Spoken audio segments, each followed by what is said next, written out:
Hello everyone, today we are going to talk about coordinating conjunctions. Let's get started.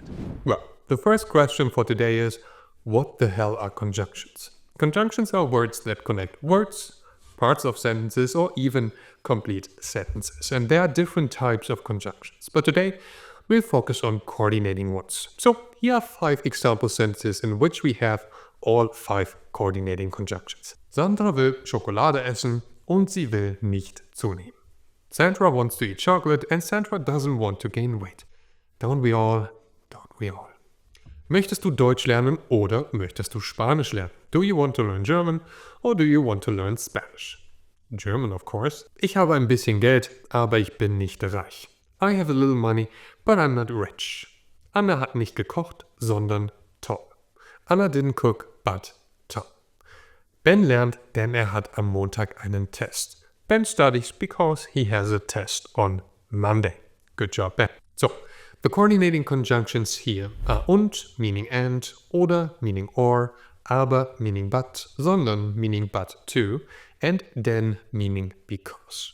The good thing about these coordinating conjunctions is that they don't have any influence on the sentence structure. We're simply connecting 2 main clauses here, in which we usually stick to the order subject, verb, object. Nothing special about that. This will be different for subordinating conjunctions, but that's a topic for another day. Alright, there's something else we need to talk about. In these 2 examples, ich habe ein bisschen Geld, aber ich bin nicht reich. I have a little money, but I'm not rich. And Anna hat nicht gekocht, sondern Tom. Anna didn't cook, but Tom.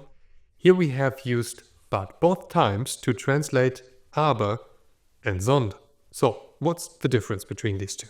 Are they interchangeable?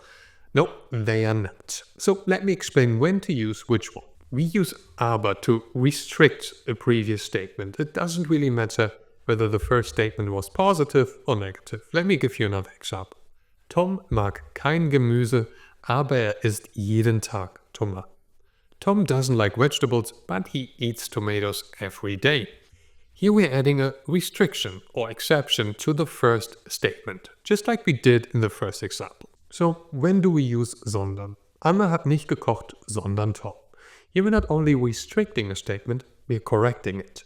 Just like in this example. Ich komme nicht am Montag, sondern am Dienstag. I'm not coming on Monday, but on Tuesday. And whereas aber can be used after both positive and negative statements, sondern can only be used after negative words. Negative statements contain either kein or nicht. But what does that mean? It means that we could turn the following statement around. Ich habe ein bisschen Geld, aber ich bin nicht reich. Could become, ich bin nicht reich, aber ich habe ein bisschen Geld. I'm not rich, but I have a little money. That's totally fine. Both sentences make perfect sense. But the following statement is one we couldn't turn around. Ich komme nicht am Montag, sondern am Dienstag. Cannot become, ich komme am Dienstag, sondern nicht am Montag. That's something we can't say in German. Sondern is only used to correct negative statements. Instead we could say, ich komme am Dienstag, aber nicht am Montag. Or simply, ich komme am Dienstag, nicht am Montag.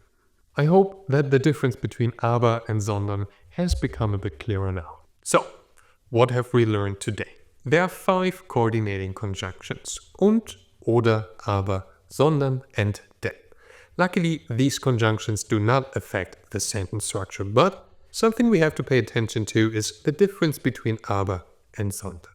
Whereas we use aber to restrict previous statements, we use sondern to correct a previous statement. And whereas we can use aber after both positive and negative statements, we can use sondern only after negative ones. And that's it for today. Now we can speak like a real German, creating incredibly long and complicated sentences by combining various parts with coordinating conjunctions. If you want to practice how to use these conjunctions, especially aber and sondern, just click on the link below for free exercise. As always, no sign up necessary. For even more explanations, exercises and fun learning games, also for coordinating conjunctions, visit our website at www.wasdas.com. And that's already the end of our A1 course. In our next video, we'll start with the A2 course and talk about the future. If this video was helpful, don't forget to like and subscribe for more fun German lessons. See you next time. Bye bye.